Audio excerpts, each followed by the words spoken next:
வேதத்தை திறந்து கொள்ளுங்கள். எல்லாரும் வேதத்தை திறந்து ஒரு வசனத்தை வாசியுங்கள். எபிரேயர் 2ஆம் அதிகாரம், எபிரேயர் 2ஆம் அதிகாரம் 18ஆம் வசனம். சகோதரர் வாசிக்க கேட்போமா?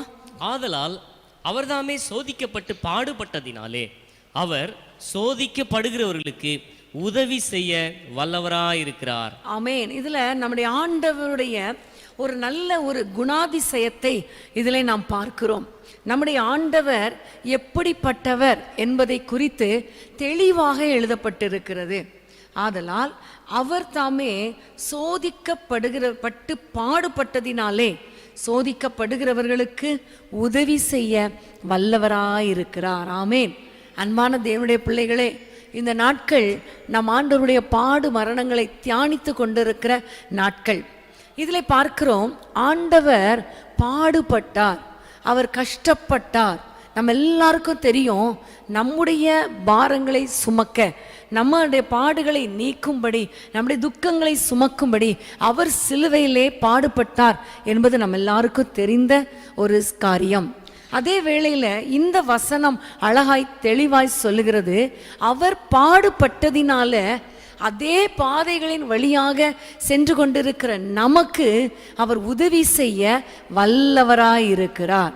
எல்லாம் கரங்களை உயர்த்தி ஆமேன் சொல்லுவோமா? ஆமேன், ஹல்லேலூயா, ஹல்லேலூயா. ஒரு சிலருக்கு ஆமேன் ஹல்லேலூயாலாம் ஏன் சொல்லணும் அப்படிங்கிற மாதிரி நினைக்கிறாங்க. உண்மையிலே ஆமேன் என்றால் அப்படியே தான், அதை நான் ஏற்றுக்கொள்கிறேன் என்ற அர்த்தம். அல்லேலூயா என்று சொல்லும் பொழுது கர்த்தருக்கு மகிமை உண்டாவதாக என்ற அர்த்தம். ஆமேன். எப்பொழுதெல்லாம் ஆண்டவரை மகிமைப்படுத்தணும்னு நினைக்கிறோமோ அப்பொழுதெல்லாம் ஹல்லேலூயா என்று நம்ம சொல்லணும். அதை ஒத்துக்கொள்கிறேன் என்று சொல்லும் பொழுது ஆமேன் என்று சொல்லணும். ஆமேன்.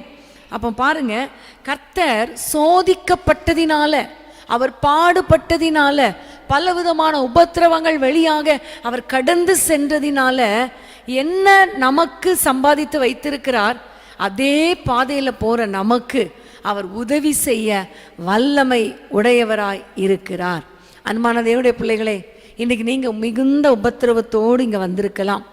எல்லாரையும் சொல்லலை, ஒரு சிலர் நல்ல சந்தோஷமா நீங்க வந்திருப்பீங்க, ஒரு சிலர் மிகுந்த உபத்திரவத்தில் வந்திருப்பீங்க, ஒரு சிலர் நிறைய ஆசீர்வாதங்கள் நமக்கு தடைப்பட்டு கொண்டிருக்கிறதே, எவ்வளோ நாட்கள் இவ்வளோ வேதனை என்று வேதனையோடு கூட நீங்கள் வந்திருக்கலாம்.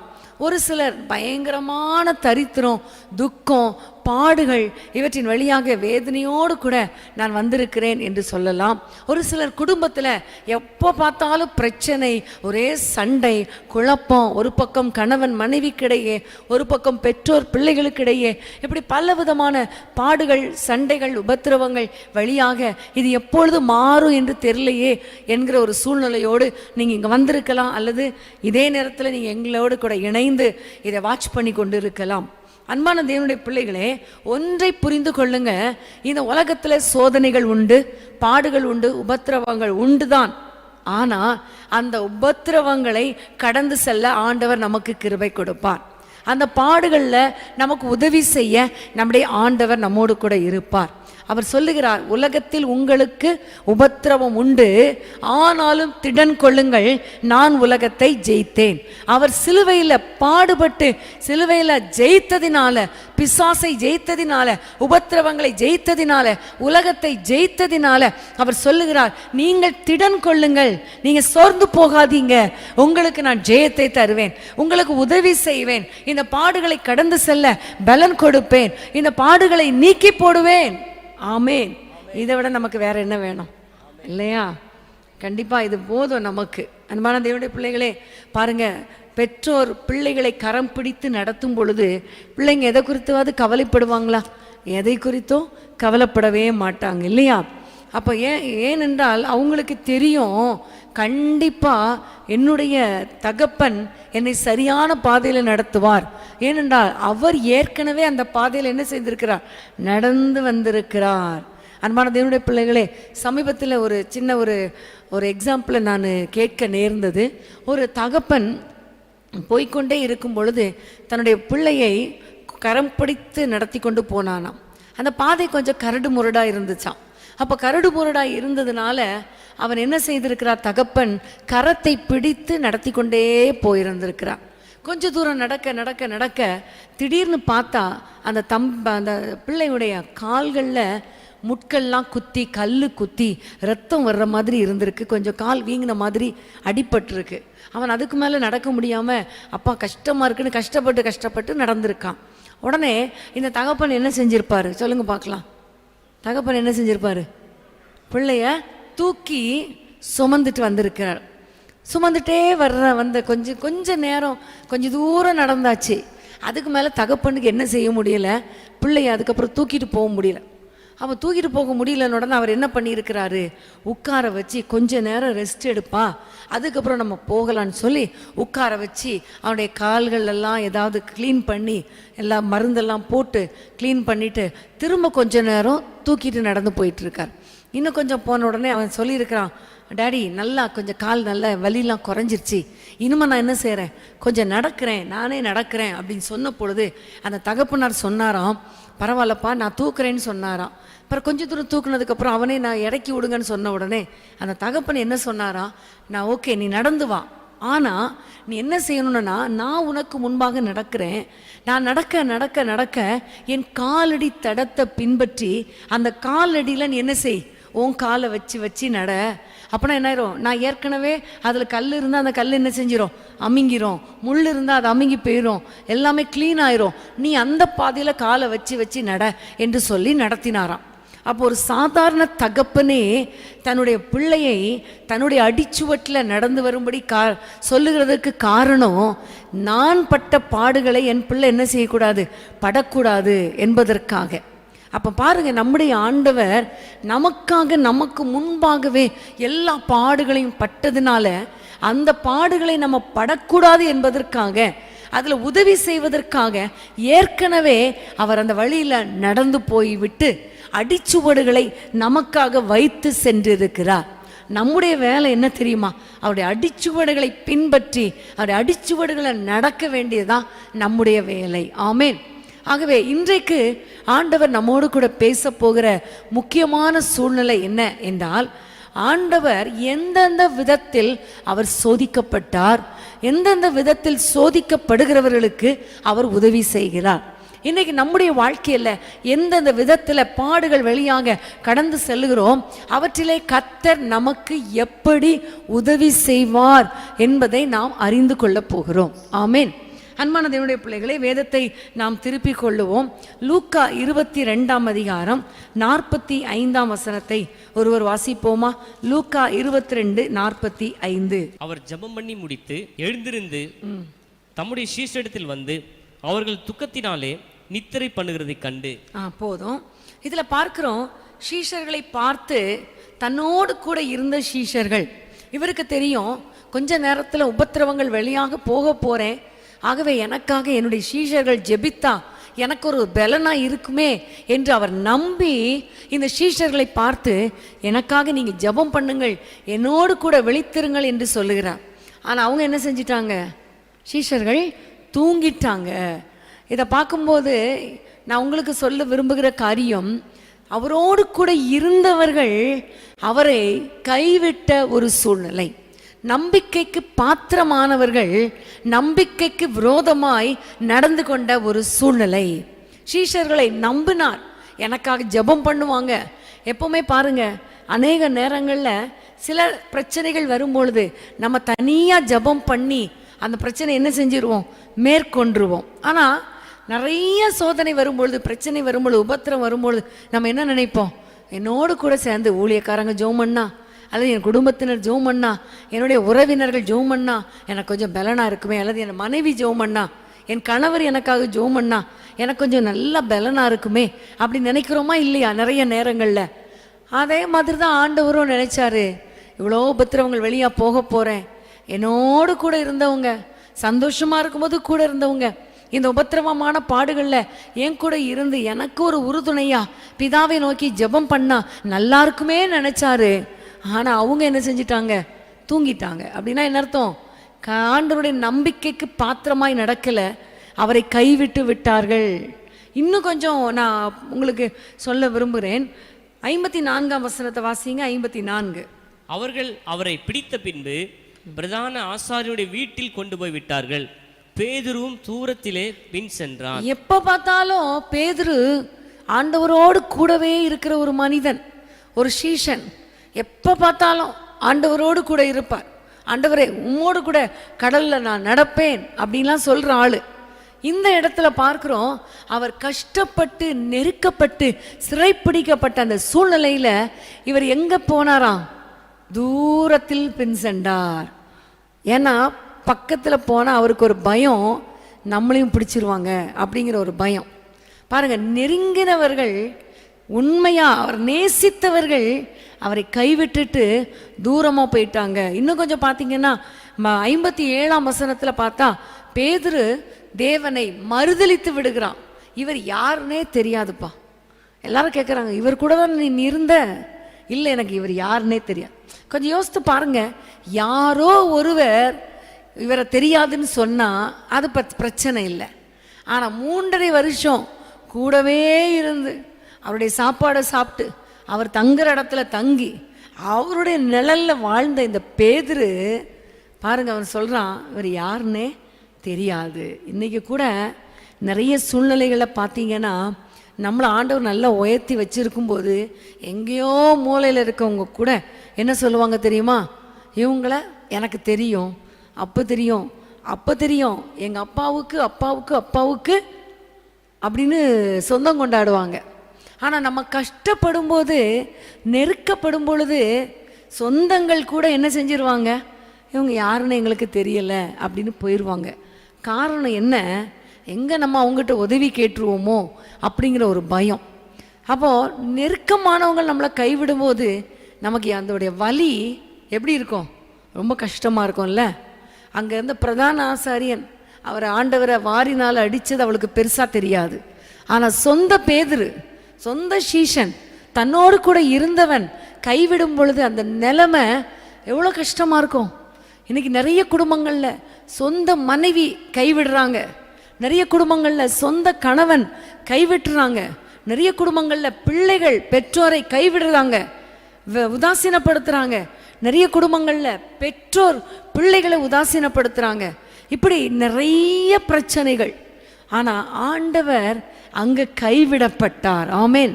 இன்னும் கொஞ்சம் பாருங்களேன், மத்தேயு 26ஆம் அதிகாரம், மத்தேயு 26:56 வசனத்தை வாசிங்க. மத்தேயு 26:56. ஆகிலும் தீர்க்கதரிசிகள் எழுதியிருக்கிற வசனங்கள் நிறைவேறும்படி இவர்கள் எல்லாம் சம்பவிக்கிறது என்றார். அப்பொழுது சீஷர்கள் எல்லாரும் அவரை விட்டு ஓடி போனார்கள். இங்கே பார்க்கிறோம், எல்லாரும் ஆண்டவரை பிடிச்ச உடனே இருந்த சீஷர்கள் எல்லாரும் என்ன செஞ்சிட்டாங்க? ஓடியே போயிட்டாங்க, ஓடியே போயிட்டாங்க. பாருங்க, எவ்வளோ ஒரு வேதனைக்குரிய ஒரு நிலைமை. நம்முடைய ஆண்டவருடைய நிலைமையை பாருங்களேன், எவ்வளோ கஷ்டம். சொந்தத்தில் வந்தார், ஆனால் சொந்தம் என்ன செய்யலை? ஏற்றுக்கொள்ளலை. இவங்களை தெரிந்தெடுத்தார். சீஷர்கள், அப்போஸ்தலர்கள் என்ற ஒரு பெரிய ஸ்தானத்துக்கு அவங்கள உயர்த்தி வைத்தார்.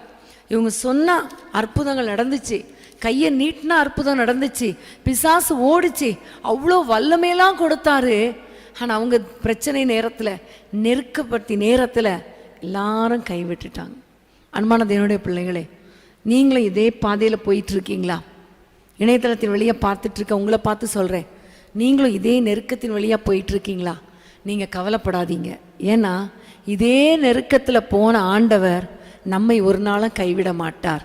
மனுஷன் கைவிடுவான், மனுஷன் விட்டுட்டு விலகி போயிடுவான், மனுஷன் இவங்களை யாருன்னே எனக்கு தெரியாதுன்னு சொல்லிட்டு போயிடுவான். ஆனால் நம்முடைய ஆண்டவர் ஒருபோதும் கைவிடவே மாட்டார். ஹல்லேலூயா. ஏனென்றால் நம்மை அவர் கைவிடாதிருக்க அவர் கைவிடப்பட்டார். அதே சோதனை வழியாக போனார், உபத்திரவத்தின் வழியாக அவர் கடந்து போனார். வேதத்திலே பாருங்க, ஆகார் அவளாகவே அந்த வாழ்க்கைக்குள்ள வரல, சாராள் அவளை ஃபோர்ஸ் பண்ணி அந்த தன்னுடைய கணவனுக்கு மனைவியாக அவள் பிடித்து வைத்தாள். அப்படிப்பட்ட சூழ்நிலை. ஆனால் ஒரு கட்டம் வந்த பொழுது ஆபிரகாம் அவளை கைவிட்டுட்டான், எஜமாட்டி கைவிட்டுட்டான், எல்லாரும் கைவிட்டுட்டாங்க. ஒன்றுமே இல்லாமல் நடுத்தரவில் நின்னது மாதிரி அனுப்பிட்டாங்க. ஆனால் ஆண்டவர் கைவிட்டாரா? கைவிடவே இல்லை. ஆமென். அவர் கைவிடவே இல்லை. அந்த வனாந்திரத்தில் கூட அவளை பார்த்து, அவளுடைய குழந்தை பார்த்து, அவளுக்கு தண்ணீரை கொடுத்து, அவளையும் ஆசீர்வதித்து அவள் குழந்தையும் ஆசீர்வதித்து ஒரு பெரிய ஜாதி ஆக்கினார். ஆமேன். அன்பான தேவனுடைய பிள்ளைகளே, நம்முடைய ஆண்டவர் ஒருபோதும் கைவிட மாட்டார். மனுஷன் கைவிடும் பொழுது நீங்கள் இதே பாதையில் போன ஆண்டவரை நினைத்து கொள்ளுங்க. ஆண்டவரை பார்த்து கதறுங்க, அப்பா மனுஷன் கைவிட்டுட்டான் ஆண்டவரே, ஆனால் நீங்கள் என்னை கைவிட மாட்டீங்க ஆண்டவரே, நீங்கள் ஒருபோதும் எங்களை கைவிடவே மாட்டீர்கள் என்று சொல்லி அவரை நோக்கி நீங்கள் பாருங்க. கர்த்தர் உங்களை ஆசீர்வதிப்பார். ஏன்னா அவர் அதே பாதையில் அவர் நடந்து போயிட்டார். ஆமேன். ஹல்லேலூயா. லூக்கா 23ஆம் அதிகாரம் 2ஆம் வசனத்தை வாசிப்போமா? லூக்கா 23:2. இவன் தன்னை கிறிஸ்து எண்ணப்பட்ட ராஜாவென்றும் ராயருக்கு வரி கொடுக்க வேண்டுவதில்லை என்றும் சொல்லி ஜனங்களை கலகப்படுத்த கண்டோம் என்று அவர் மேல் குற்றம் சாட்ட தொடங்கினார்கள். இங்க பாருங்க, அவர் குற்றம் சாட்ட தொடங்கினார்கள் என்று வேதம் சொல்லுகிறது. அதுல பாத்தீங்கன்னா, இவன் தன்னை கிறிஸ்து எண்ணப்பட்ட ராஜாவென்றும் ராயருக்கு வரி கொடுக்க வேண்டுவதில்லை என்றும் சொன்னான் என்று குற்றம் சாட்டினார்கள். பாருங்க, தன்னை கிறிஸ்து என்ற ராஜா என்று சொன்னது உண்மைதான். அதே வேளையில் ராயனுக்கு வரி கொடுக்க வேண்டாம்னு சொன்னாரா? இல்லை. நம்ம எல்லாருக்கும் தெரியும், அநேகர் இவரிடத்துல குற்றம் கண்டுபிடிக்கணும் என்பதற்காகவே ஆண்டவரே ராயனுக்கு வரி கொடுக்கணுமா வேண்டாமா என்று கேட்ட பொழுது ஒரு காசை கொண்டு வாருங்கள்னு கேட்டார். அந்த காசை கொண்டு வந்த பொழுது அதை பார்த்துட்டு அவர் சொன்னார், இந்த சுரூபமும் மேலெழுத்தும் யாருடையது என்று கேட்ட பொழுது இது ராயனுடையது. அப்போ ராயனுடையதை ராயனுக்கும் தேவனுடைய தேவனுக்கும் செலுத்துங்கள் என்று தான் சொன்னார். அப்போ இந்த இடத்துல அவரை குறித்து வீணான குற்றச்சாட்டு மக்கள் குற்றம் சாட்டினார்கள். ஆமேன். பொய்யாய் குற்றம் சாட்டினார்கள். இன்னும் கொஞ்சம் பார்த்தீங்கன்னா அதே அதிகாரத்தில் நீங்கள் பாருங்க, 10ஆம் வசனத்தை வாசிங்க. 10ஆம் வசனம். பிரதான ஆசாரியரும் வேத பாரகரும் அவர் மேல் பிடிவாதமாய் குற்றம் சாட்டி கொண்டே நின்றார்கள். அவருடைய ஒரே நோக்கம் இயேசுவை சிலுவையில் அறையணும். அவரிடத்துல எந்த குற்றமும் கண்டுபிடிக்கப்படவில்லை. அதனால எப்படியாவது குற்றம் கண்டுபிடிக்க வேண்டும் என்பதற்காக பொய்யான குற்றச்சாட்டுக்களை சொல்லிக்கொண்டே இருந்தார்கள். ஆனால் ஆண்டவர் அதை குறித்து கவலைப்படலை, தன்னுடைய வாயை திறக்கவும் இல்லை. எவ்வளவு குற்றம் சாட்டினார்களோ அவர்களுக்கு முன்பாக மயிர் கத்தரிக்கிறவனுக்கு முன்பாக சத்தமிடாது இருக்கிற ஆட்டை போல அவர் அமைதியாக இருந்தார் என்று நாம் பார்க்கிறோம். அன்பான தேவனுடைய பிள்ளைகளே, இப்படிப்பட்ட குற்றச்சாட்டுகள் வழியாக நீங்கள் ஒருவேளை இன்னைக்கு கடந்து வந்திருக்கலாம். உங்களுடைய வேலை ஸ்தலத்தில் உங்களை தவறாய் குற்றம் சாட்டி கொண்டிருக்கலாம். உங்களுடைய வீட்டில் எதுக்கெடுத்தாலும் குற்றம் கண்டுபிடித்து கொண்டு இருக்கலாம். சில சமயங்களில் சொல்லுவாங்க இல்லையா, ஆகாத மருமகள் கையப்பட்டாலும் குற்றம், கால் பட்டாலும் குற்றம் அப்படின்னு சொல்லுவாங்க. அது மாதிரி யாராவது ஒருத்தர் பிடிக்கலைன்னா நம்ம செய்கிறது எல்லாமே தப்பாக தான் தெரியும். அதனால் வீணாக குற்றம் சாட்டி கொண்டே இருக்கலாம். இப்போ குற்றம் சாட்டுறதுனால அதனால் என்ன, ஜாலியாக போயிடலாம் அப்படின்னு யாராவதுக்காவது போக முடியுமா? நம்ம செஞ்ச தப்பை சொன்னால் கூட நம்மளால் அக்செப்ட் பண்ண முடியும். சரி, நம்ம தான் தப்பு பண்ணிட்டோம்ல, தப்பு பண்ணதுனால தானே இவங்க இப்படி பேசுகிறாங்க. ஆனால் செய்யாத தப்பை சொன்னால் நம்மால் என்ன செய்ய முடியாது, தாங்கவும் முடியாது, ஜீரணிக்கவும் முடியாது, திருப்பி அடிக்கவும் முடியாது அவங்கள. ஏன்னா அவங்க அதிகாரிகள், மேலான அதிகாரத்தில் இருக்கிறவங்க, வீட்டில் மேலே பெரியவங்க, என்ன செய்ய முடியாது, ஒன்றும் சொல்ல முடியாது. அந்த நேரத்தில் வருகிற கஷ்டம் அதை அனுபவிக்கிறவங்களுக்கு தான் தெரியும் இல்லையா? எவ்வளோ கஷ்டம், எவ்வளோ வேதனை. ஆனால் ஆண்டவர் அந்த சிலுவைக்கு போவதற்கு முன்பாக அவரை குற்றம் சாட்டினாங்க, வீணான குற்றம் சாட்டினாங்க. ஒரு வார்த்தை கூட எதிர்த்து நான் அப்படி செய்யலை, நான் அப்படி செய்யலைன்னு சொல்லலை. பிலாத்துக்கிட்ட ஒருவேளை ஆண்டவர் சொல்லி இருந்தா என்ன நடந்திருக்கும்? பிலாத்து அவர் எவ்வளோ விடுவிக்க ட்ரை பண்ணான். அவர் தப்பே பண்ணல, ப்ரூவ் பண்ணுங்க, அப்புறம் தான் நான் சிலுவையில் அறைவேன்னு சொல்லி பண்ணியிருந்திருக்கலாம். அந்த சிலுவை தண்டனையை ரத்து பண்ணியிருந்திருக்கலாம். ஆனால் ஆண்டவர் வாயை திறக்கவே இல்லை. ஏன்னா அவருக்கு தெரியும், இந்த குற்றச்சாட்டுகள் வழியாக நான் கடந்து போகும் பொழுது என்னை சிலுவையில் அறைவார்கள், அதன் பிறகு எல்லா நாமத்துக்கும் மேலான ஒரு பெரிய நாமத்தை ஆண்டவர் எனக்கு கொடுப்பார் என்பதை அவர் அறிந்திருந்தார். அதை தான் பிலிப்பியரில் நம்ம பார்க்கிறோம். 2ஆம் அதிகாரத்தில் கர்த்தர் சிலுவையின் மரண பரியந்தம் தன்னை தாழ்த்தினார், அதனால ஆண்டவர் அவரை உயர்த்தினார். ஆமேன். உங்களுக்கு விரோதமாக வீணான குற்றச்சாட்டுகளை பண்ணும் பொழுது வாயை திறக்காதீங்க. நான் அப்படி செய்யலைன்னு சொல்லாதீங்க. நம்முடைய ஆண்டவர் அதை பார்க்கிறார். உங்களுக்கு பலன் கொடுப்பார், உங்களை அதை தாங்கிக் கொள்வதற்கு ஸ்ட்ரென்த் கொடுப்பார். ஆமேன். ஏனென்றால் நீங்கள் ஒன்றை புரிந்து கொள்ளுங்க, இதே பாதையில் தான் ஆண்டவர் போயிருக்கிறார். அதை விட ஒரு பெரிய கஷ்டமா எனக்கு அப்படி நீங்கள் நினச்சி கொள்ளுங்க. அதே நேரத்தில் அநேக விபரீதங்களை சந்தித்த கிறிஸ்துவை நினைத்து கொள்ளுங்கள் என்று வேதம் சொல்லுகிறது. இந்த பாடுகளையும் வழியாக நீங்கள் வந்தீரப்பா, அந்த பாடுகளில் ஏன் வந்தீங்க? இதே சோதனையில் சோதிக்கப்படுகிறவர்களுக்கு விடுதலை கொடுக்க தானே, உதவி செய்ய தானே. எனக்கு உதவி செய்யுங்கப்பான்னு கேட்டு பாருங்க, கர்த்தர் உங்களுக்கு உதவி செய்வார். ஆமேன்.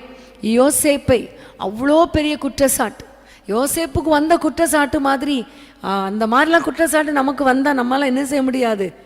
அடுத்த நேரமே தூக்கு போட்டு செத்துறணும் போல தான் இருக்கும். செய்யாத ஒரு பழி, அதுவும் அதாவது வேற எதையாவது சொல்லிட்டா கூட நம்மளால் தாங்க முடியும். கேரக்டரை பற்றி பேசிட்டா நம்மளால் என்ன செய்ய முடியாது? தாங்கவே முடியாது இல்லையா? அவ்வளோ பிரச்சனை.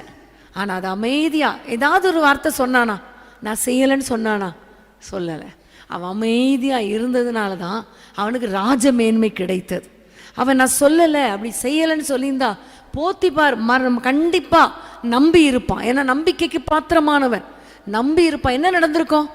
மனைவியை வெளியே அனுப்பியிருப்பான். போத்திபார் வீட்டில் திரும்பவும் யோசேப்பு எப்படி தான் இருந்திருப்பான்? அடிமையாக. கொஞ்சம் வேணால் ப்ரொமோஷன் கிடச்சிருக்கும். ஆனால் அமைதியாக இருந்ததுனால அந்த ராஜ்யத்துக்கே 2வது மனிதனாக மாறினா. இப்போ பாருங்க, போத்திபார் எங்கே இருந்தார்? போத்திபார் இப்போ எங்கே இருப்பார்?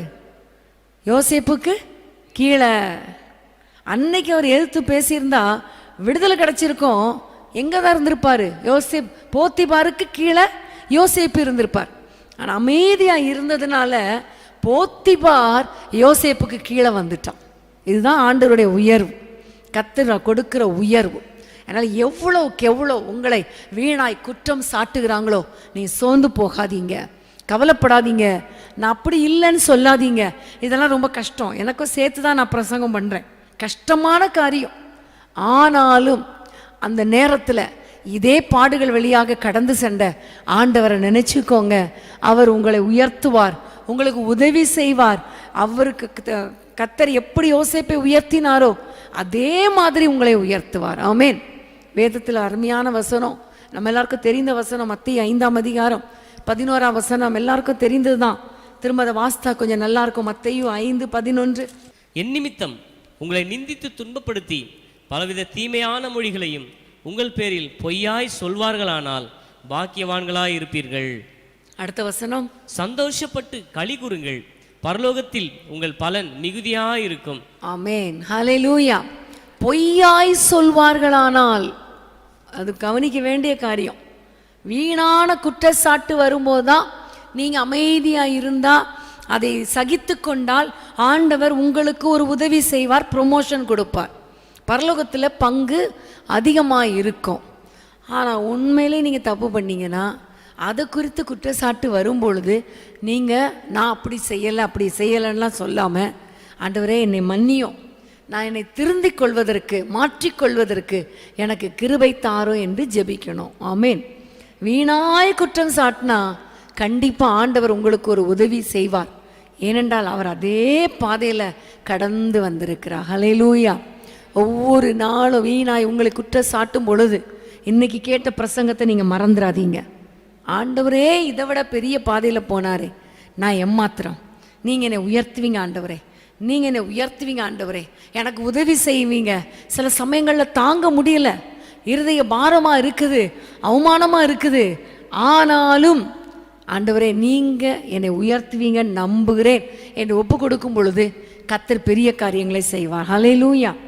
அடுத்ததாக பாருங்கள், மார்க் எழுதின சுவிசேஷம் 15ஆம் அதிகாரம் 17ஆம் வசனம். மார்க் 15:17. சிவப்பான மேலங்கியை அவருக்கு உடுத்தி முள்முடியை பின்னி அவருக்கு சூட்டி, யூதருடைய ராஜாவே வாழ்க என்று அவரை வாழ்த்தி, தொடர்ந்து வாசிங்க. 20. அவரை சிரசில் கோலால் அடித்து அவர் மேல் துப்பி முழங்கால் படியிட்டு அவரை வணங்கினார்கள். அவரை பரியாசம் பண்ணின பின்பு சிவப்பான அங்கியை கழற்றி அவருடைய வஸ்திரங்களை அவருக்கு உடுத்தி அவரை சிலுவையில் அறையும்படி வெளியே கொண்டு போனார்கள். போதும் பாருங்க, இதில் பாருங்க எவ்வளோ பயங்கரமான ஒரு வேதனையான ஒரு சூழ்நிலை. கொஞ்சம் ப்ராக்டிக்கலாக கொஞ்சம் திங்க் பண்ணி பாருங்க. ஆண்டவரை அவ்வளோ கஷ்டப்படுத்துகிறாங்க. யூதருடைய ராஜாவே என்று வாழ்த்தி அவரை துப்பி வணங்கினார்கள் முழங்கால் படியிட்டு. உண்மையிலேயே வணங்குனாங்க?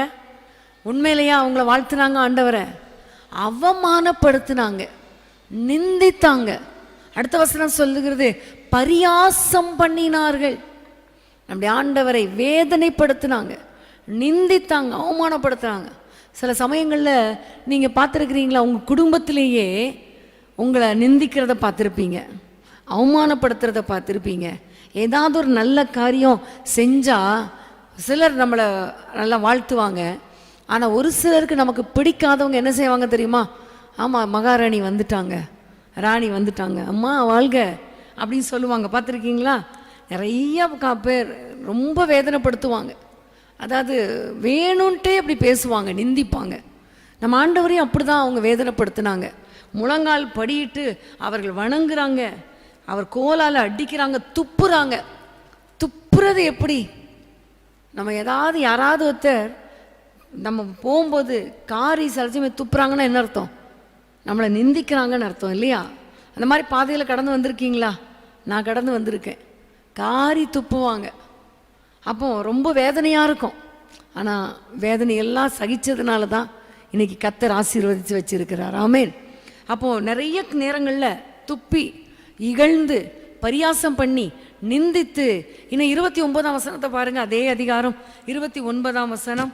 அந்த வழியாய் நடந்து போகிறவர்கள் தங்கள் தலைகளை துலுக்கி, ஆ ஆ தேவாலயத்தை இடித்து 3 நாளைக்குள்ளே கட்டுகிறவனே, உன்னை நீயே ரட்சித்துக்கொள், சிலுவையில் இருந்து இறங்கி வா என்று அவரை தூஷித்தார்கள். சிலுவையில் அடிக்கப்பட்ட பிறகு எல்லாரும் தூஷிக்கிறாங்களாம், தூஷிக்கிறாங்க. நீ தேவாலயத்தை இடிப்பேன் கட்டுவேன்னு சொன்னியே, நீ ஒன்னால சிலுவையிலேருந்து இறங்கி வர முடியுமா? அதே மாதிரி அவரோடு கூட ஒரு கள்ளன் அடிக்கப்பட்டான், 2 கள்ளன். அதில் ஒரு கள்ளன் சொல்கிறான், நீ கிறிஸ்துவானால் என்னையும் ரட்சியும், நீயும் ரட்சித்துக்கொள் அப்படின்னு சொல்லி இகழ்றான். துப்புறாங்க, குட்டுறாங்க, நிந்திக்கிறாங்க, அவமானப்படுத்துறாங்க. 32ஆம் வசனத்தை வாசிப்போம். அதே அதிகாரம் 32. நாம் கண்டு விசுவாசிக்கத்தக்கதாக இஸ்ரவேலுக்கு ராஜாவாகிய கிறிஸ்து இப்பொழுது சிலுவையில் இருந்து இறங்கட்டும் என்று சொல்லிக் கொண்டார்கள். அவரோட கூட சிலுவைகளில் அறையப்பட்டவர்களும் அவரை நிந்தித்தார்கள், அவரை நிந்தித்தார்கள். ஆமென். பாருங்க, எல்லாரும் நிந்திக்கிறாங்க, எல்லாரும் தூஷிக்கிறாங்க, எல்லாரும் துப்புறாங்க, கேவலப்படுத்துறாங்க, பரியாசம் பண்றாங்க, இகழ்றாங்க. அந்த வேர்ட்ஸ் எல்லாம் பாருங்களேன். பரியாசம் பண்ணி, நிந்தித்து, தூஷித்து, இச்சகம் பேசி, இகழ்ந்தார்கள். எவ்வளோ காரியம் இல்லை, எவ்வளோ காரியங்கள். 39ஆம் வசனம் சொல்லுகிறது இகழ்ந்தார்கள் என்று சொல்லப்பட்டிருக்கிறது. அன்பான தேவனுடைய பிள்ளைகளே, இன்னைக்கு இதே மாதிரி உங்களை நிறைய பேர் பரியாசம் பண்ணி கொண்டு இருக்கலாம், உங்களை வேதனைப்படுத்தி கொண்டு இருக்கலாம். பைபிளை தூக்கிட்டு நடந்து வரும்பொழுது சிலர் சொல்லுவாங்க, பரிசுத்த வாட்டி போறா பார், ஜோமணி பெரிய காரியம் செய்ய போறா பாருன்னு சொல்லுவாங்க. சொல்லியிருக்காங்களா இல்லையா? நிறைய பேர் சொல்லுவாங்க. நிறைய சூழ்நிலைகளில் வேதனைப்படுத்துவாங்க, நிந்திப்பாங்க, அவமானப்படுத்துவாங்க. நீங்கள் யார் யார் இந்த பாதையில் கடந்து வந்துட்டுருக்கீங்கன்னு எனக்கு தெரியலை. ஆனால் பரிசுத்த ஆவியானவருக்கு தெரிஞ்சதுனால தான் இன்றைக்கி கர்த்தர் இந்த வார்த்தைகளை உங்களோடு கூட பேசும்படி எனக்கு கர்த்தர் கற்றுக் கொடுத்தார். ஆமென். ஹல்லேலூயா. இந்த சிலுவை பாடுகளை குறித்து இந்த வாரத்தில் நான் பேசணும் ஆண்டவரே இந்த ஆண்டவரத்தில் கேட்ட பொழுது இந்த செய்தியை ஆண்டவர் கொடுத்தார். ஆமென்.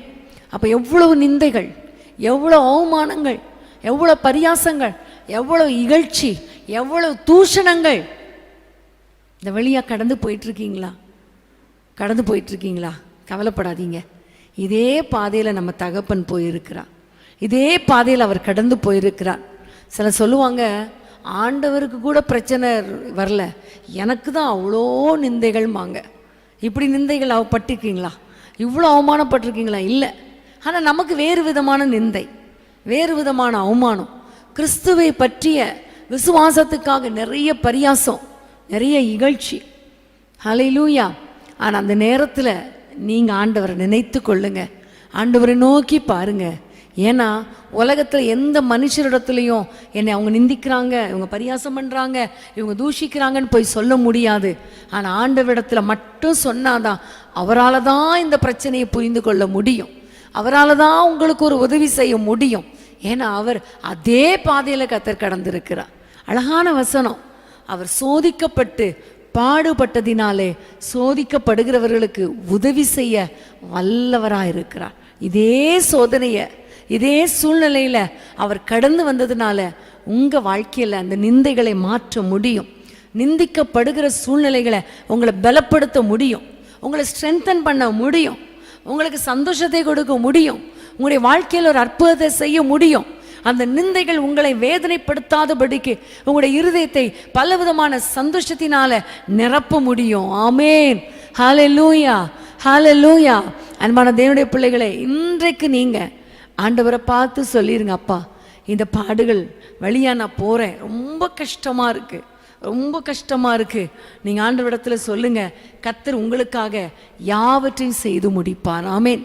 நம்ம ஆண்டவர் எப்படி இந்த பாடுகளை நிந்திக்கிற அந்த சூழ்நிலையில் அவர் என்ன செய்தார் என்று உங்கள் எல்லாருக்கும் தெரியும்.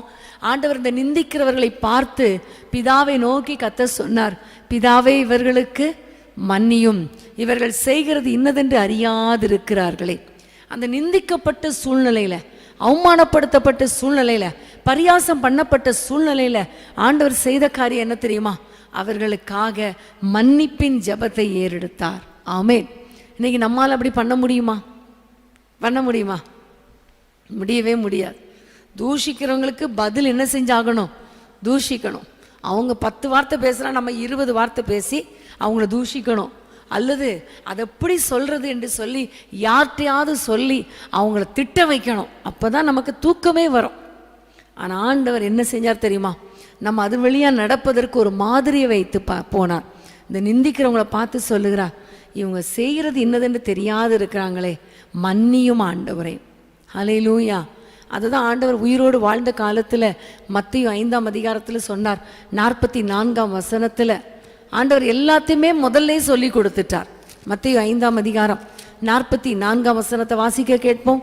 நான் உங்களுக்கு சொல்லுகிறேன், உங்கள் சத்துருக்களை சிநேகியுங்கள், உங்களை சபிக்கிறவர்களை ஆசீர்வதியுங்கள், உங்களை பகைக்கிறவர்களுக்கு நன்மை செய்யுங்கள், உங்களை நிந்திக்கிறவர்களுக்காகவும் உங்களை துன்பப்படுத்துகிறவர்களுக்காகவும் ஜெபம் பண்ணுங்கள். ஆமேன். எவ்வளோ பெரிய ஒரு காரியத்தை கர்த்தர் சொன்னார். நம்முடைய ஆண்டவர் எப்போவுமே எப்படிப்பட்டவர் தெரியுமா? சொன்னதை செய்கிறவர். நம்மளாம் என்ன செய்வோம்னா, நம்ம போதிப்போம், ஆனால் அதுபடி நடக்கும்போது கொஞ்சம் கஷ்டமாக இருக்குது ப்ராக்டிக்கலாக. ஆனால் நம்முடைய ஆண்டவர் எப்படிப்பட்டவர்? அவர் சொன்னதை செய்கிறவர். அங்கே சொன்னார் மத்தேயு 5ஆம் அதிகாரம் 44ஆம் வசனத்தில், மத்தேயு கடைசி பகுதியில் பார்த்தா சிலுவையில் சொன்ன முதல் வார்த்தை, ஆண்டவரே இவர்களை மன்னியும், இவர்களை மன்னியும், தாங்கள் செய்கிறது இன்னதென்று அறியாதிருக்கிறார்களே. இன்றைக்கி நம்மால் இப்படிப்பட்ட ஒரு காரியத்தை செய்ய முடியுமான்னு கொஞ்சம் யோசித்து பாருங்கள். செய்கிறதுக்கு முயற்சி பண்ணுங்க, ஆண்டவர் கிருபை பாராட்டுவார். ஆமேன்.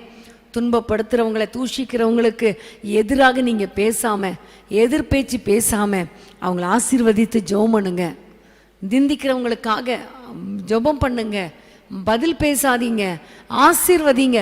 சத்துருக்களாக இருந்தால் கூட ஆசீர்வதித்து ஜெபம் பண்ணுங்க, கர்த்தர் உங்களை உயர்த்துவார். யோபு தன் சிநேகிதருக்காக ஜெபம் பண்ணின பொழுது அவனுடைய சிறையிருப்பை கர்த்தர் மாற்றினார். ஆமேன். தாவீதுடைய வாழ்க்கையில் ரொம்ப ஒரு அழகான ஒரு எக்ஸாம்பிள் தாவீது தான். தாவீதுடைய வாழ்க்கையில் அவன் அப்சலோமுக்கு பயந்து அவன் ஓடி போகும் பொழுது வழியில் சீமேயி என்ற மனுஷன் அவனை தூஷிக்கிறான், பயங்கரமாக தூஷிக்கிறான். ஆனால் அந்த நேரத்தில் அவர் சொன்ன காரியம் என்ன தெரியுமா? பரவாயில்ல, தூஷிக்கட்டும். இவன் தூஷிக்கிற அந்த நிந்தனையை பார்த்து கர்த்தர் என்னை ஆசீர்வதிப்பார். ஹல்லேலூயா. அதே மாதிரி தான் கர்த்தர் அவனை ஆசீர்வதித்தார், தாவீதை உயர்த்தினார். இன்றைக்கி மனுஷங்க தூஷிக்கிறாங்க, நிந்திக்கிறாங்கன்னா ஒன்றை புரிந்து கொள்ளுங்க, ஆண்டவர் பார்த்து கொள்வார். அடுத்தது எனக்கு ஒரு பெரிய ப்ரொமோஷன் காத்திருக்கிறது. ஹல்லேலூயா. உங்களுடைய குடும்பத்துக்கு ஒரு பெரிய ஆசீர்வாதம் காத்திருக்கிறது. ஆகவே உங்களை வேதனைப்படுத்தி யாராவது ஏதாவது சொன்னால், நிந்தித்தா, அவமானப்படுத்தினா நீங்கள் சோர்ந்து போகாதீங்க. ஆண்டவரை நோக்கி கெஞ்சிங்க, அவர் உங்களுக்கு உதவி செய்வார். உங்களை ஸ்ட்ரென்தன் பண்ணுவார், உங்களை தைரியப்படுத்துவார். அந்த நிந்தனை வழியில் இதை விட நான் அதிக நிந்தைக்குள்ளே போயிருக்கேன் மகனே, உன்னை நான் ஆசீர்வதிப்பேன் என்று கட்டி அணைத்து நம்மை முத்தமிடுவார். ஆமேன், ஹல்லேலூயா. நம்மை ஆறுதல் படுத்துவார். எந்த மனுஷனும் நம்ம ஆறுதல் படுத்த முடியாது, அவர் ஒருவர் தான் நம்மை ஆறுதல் படுத்த முடியும். ஹல்லேலூயா. ஆகவே நீங்கள் சோர்ந்து போகாதீங்க, கர்த்தரை நம்பி இருங்க. ஆண்டவர் சொல்லுகிறார், இங்கே இந்த உலகத்தில் நீங்கள் எவ்வளோ பாடுபட்டாலும் கவலைப்படாதீங்க, மகிமையில் உங்களுக்கு அதிக நித்திய கன மகிமை உங்களுக்கு உண்டுன்னு கர்த்தர் சொல்லியிருக்கிறார். அது மாத்திரமல்ல, செப்பனியா 3:9 நீங்கள் நிந்திக்கப்பட்ட இடத்துல உங்களை தலை நிமிர்ந்து நிற்க பண்ணுவேன் என்று கர்த்தர் சொல்லியிருக்கிறார். ஆகவே அந்த வாக்குத்தத்தத்தெல்லாம் நீங்கள் வீட்டில் போய் வாசியுங்க, குறித்து வைத்துக் கொள்ளுங்கள். செப்பனியா 3:9, 1 பேதுரு 4:14. இந்த வசனங்களை நீங்கள் மறக்காதீங்க. கர்த்தர் உங்களை நிந்திக்கப்பட்ட இடத்துல கர்த்தர் உங்களை புகழ்ச்சியும் கீர்த்தியுமாக வைப்பார். ஹல்லேலூயா. யார் யார் உங்களை நிந்திச்சாங்களோ அவங்க முன்னாடி நீங்கள் தலை நிமிர்ந்து நிற்கும்படி கர்த்தர் கிருபை பாராட்டுவார். குடும்பத்திலேயோ வேலை ஸ்தலத்திலேயோ ஊழிய பாதையிலேயோ எந்த அளவுக்கு நீங்கள் நிந்திக்கப்படுறீங்களோ, அவமான சின்னமாய் உங்களை கருதுறாங்களோ, அதே அளவுக்கு கர்த்தர் உங்களை உயர்த்தி ஆசீர்வதிக்க வல்லவராய் இருக்கிறார். காரணம், அவர் அதே பாடுகள் வழியாக கடந்து போயிருக்கிறார். ஆமேன். மத்தேயு 27:26 திருப்பி வாசியுங்கள். மத்தேயு 27:26. அப்பொழுது அவன் பரபாசை அவளுக்கு விடுதலையாக்கி இயேசுவையோ வாரிவினால் அடிப்பித்து சிலுவையில் அறையும்படிக்கு ஒப்பு கொடுத்தான். 29 முள்ளுகளால் ஒரு முடியை பின்னி அவர் சிரசின் மேல் வைத்து அவர் வலது கையில் ஒரு கோலை கொடுத்து அவர் முன்பாக முழங்கால் படியிட்டு யூதருடைய ராஜாவே வாழ்க என்று அவரை பரியாசம் பண்ணி 26 சொல்லுகிறது, ஆண்டவரை வாரினால் அடித்தார்கள். இப்போ பாருங்க, இது வரைக்கும் நீங்கள் பார்த்தீங்கன்னா மென்டலி அல்லது இருதயத்தில் பாடுகள், மனதில் அவரை வேதனைப்படுத்தின காரியங்கள், கரெக்டாக இல்லையா? நிந்தனைகள், அவமானங்கள், வீணான குற்றச்சாட்டுகள், நெருங்கின மனிதர்கள் விட்டுட்டு கைவிட்டுட்டு போன சூழ்நிலை, இதெல்லாமே எதை பாதிக்கும்? இருதயத்தை பாதிக்கும், மனதை பாதிக்கும், சிந்தையை பாதிக்கும்.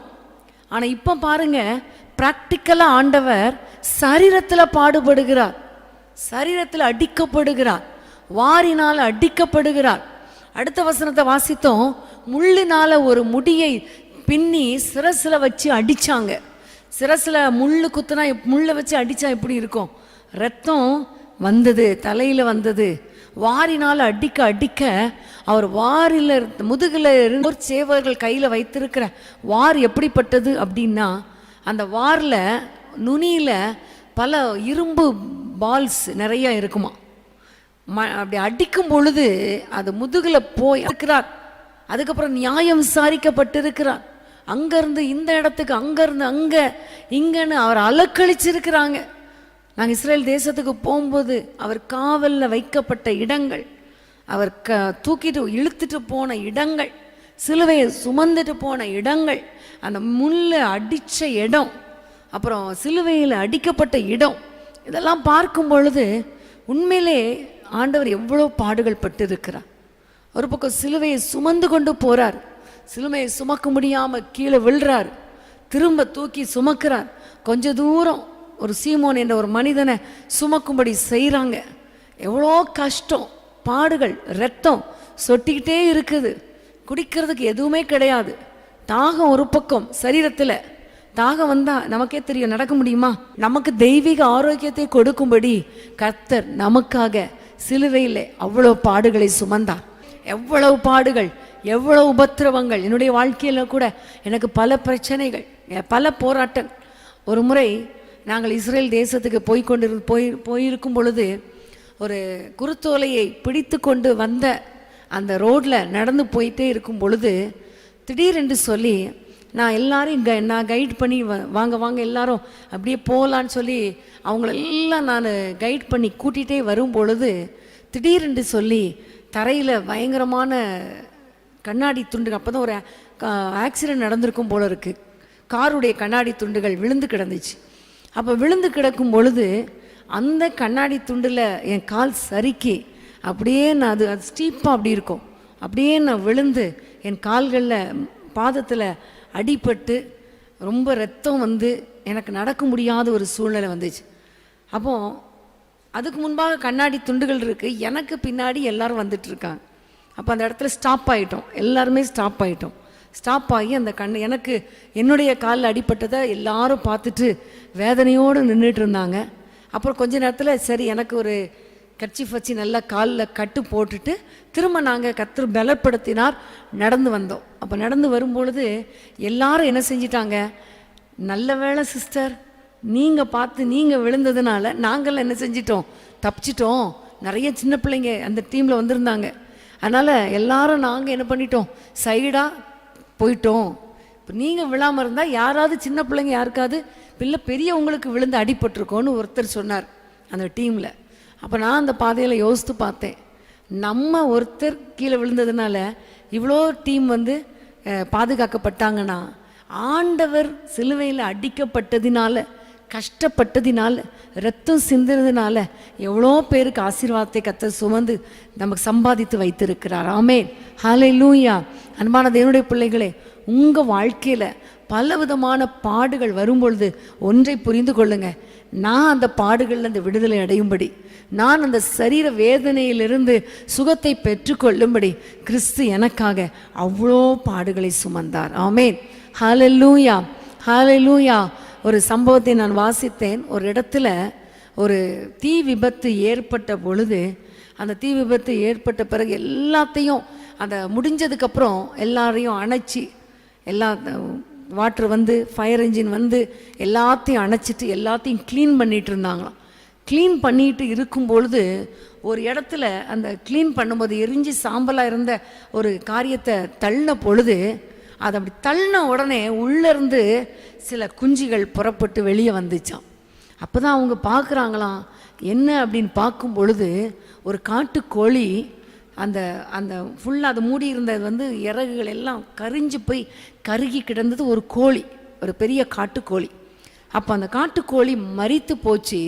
ஆனால் அது என்ன பண்ணியிருக்கு பாருங்க, தன்னுடைய குஞ்சுகள் எல்லாரையும் ஒரு தீ விபத்து வருகிறது என்று தெரிஞ்ச உடனே எல்லாரையும் அணைத்து கொண்டு வச்சு அதுக்கு மேலே அந்த காட்டுக்கோழி மூடிட்டு உட்காந்துருச்சு.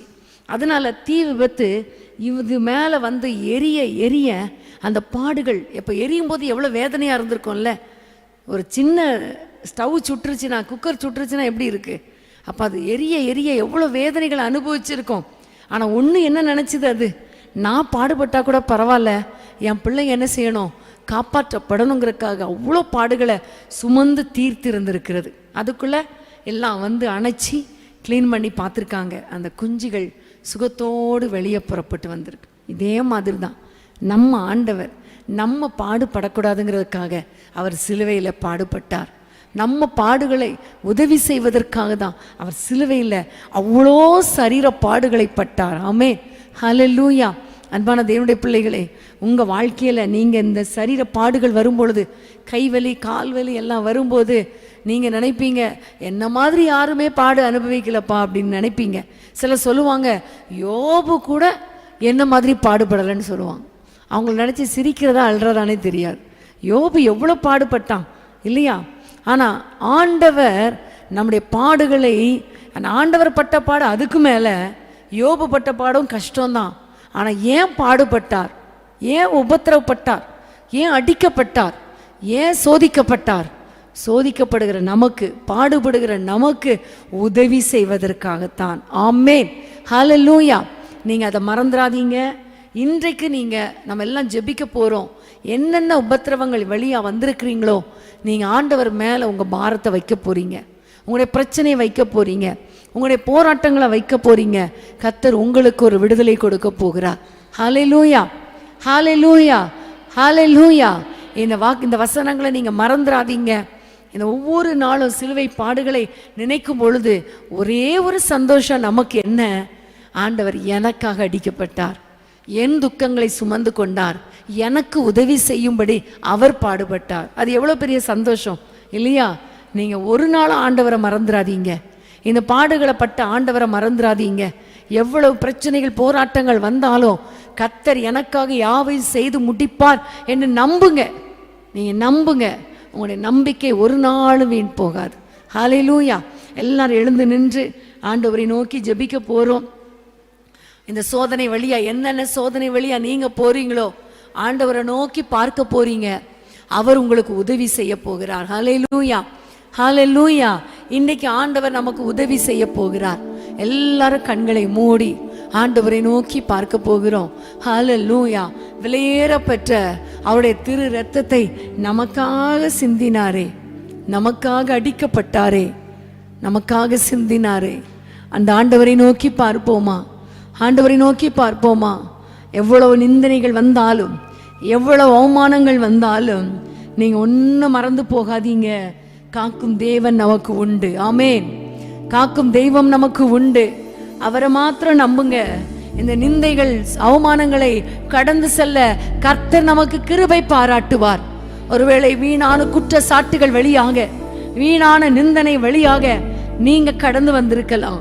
இப்ப ஆண்டவரை பார்த்து சொல்ல போறீங்க, ஆண்டவரே காக்கும் கரங்கள் எனக்கு உண்டு. ஆண்டவரே உம்முடைய கரங்களிலிருந்து வழிந்த இரத்தம் எனக்கு சுகத்தை கொடுக்கும், எனக்கு ஆரோக்கியத்தை கொடுக்கும். இந்த கரங்கள், எனக்காக அடிக்கப்பட்ட கரங்கள் என்னை அணைத்து கொள்ளும், என் கண்ணீரை துடைக்கும். ஆண்டவரே நிந்தனைகள் வந்தாலும் அவமானங்கள் வந்தாலும் கவலைப்பட மாட்டேன், உங்களையே நான் நம்புவேன், உண்மையே நான் நம்புவேன் என்று சொல்லி ஆண்டவரை நோக்கி பாடுவோமா? நம்புவேன் இயேசுவை, நம்புவேன் இயேசுவை, நம்புவேன் இயேசுவை, நம்புவேன் இயேசுவை. நிந்தனைகள் போராட்டம் வந்தும் நீதியின் தேவன் தாங்கினாரே. நிந்தனைகள் போராட்டம் வந்தும் நீதியின் தேவன் தாங்கினாரே. நேசக்கோடி என்மேல் பறக்க நேசருமக்காய் ஜீவித்திடுவே. நேசக்கோடி என்மேல் பறக்க நேசருமக்காய் ஜீவித்திடுவே. நம்புவேன் இயேசுவை. இணையதளத்தின் வழியா பார்த்து கொண்டிருக்கிறவங்களும் நீங்க எங்க இருந்தாலும் கரங்களை உயர்த்தி சொல்லுங்க. நம்புவேன் இயேசுவை, நம்புவேன் இயேசுவை. காக்கும் கரங்கள், கரங்கள் உண்டெனக்கு காத்திடுவார். கிருபையாலே காக்கும் கரங்கள் உண்டெனக்கு காத்திடுவார். கிருபையாலே அல்லேலூயா பாடி பாடி அலைகளை நான் தாண்டிடுவேன். அல்லேலூயா பாடி பாடி அலைகளை நான் தாண்டிடுவேன். நம்புவேன் இயேசுவை, நம்புவேன் இயேசுவை, நம்புவேன் இயேசுவை, நம்புவேன் நிந்தனைகள் இயேசுவை. நிந்தனைகள் போராட்டம் வந்தும் நீதியின் தேவன் தாங்கினாரே. நிந்தனைகள் போராட்டம் வந்தும் நீதியின் தேவன் தாங்கினாரே. நேசக்கோடி என்மேல் பறக்க நேசருமக்காய் ஜீவித்திடுவே. நேசக்கோடி என்மேல் பறக்க நேசருமக்காய் ஜீவித்திடுவே. நம்புவேன் இயேசுவை, நம்புவேன் இயேசுவை, நம்புவேன் இயேசுவை.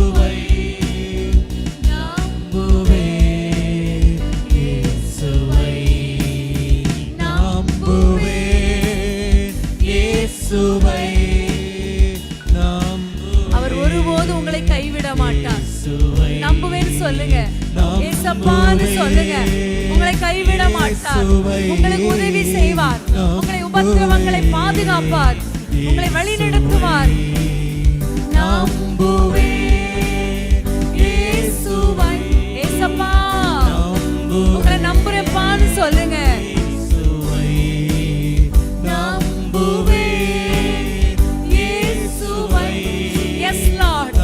நம்புறப்பா இயேசுவை நம்புவே இயேசுவை பாடுகள் வழியாக கடந்து போகும்போது சொல்லுங்க.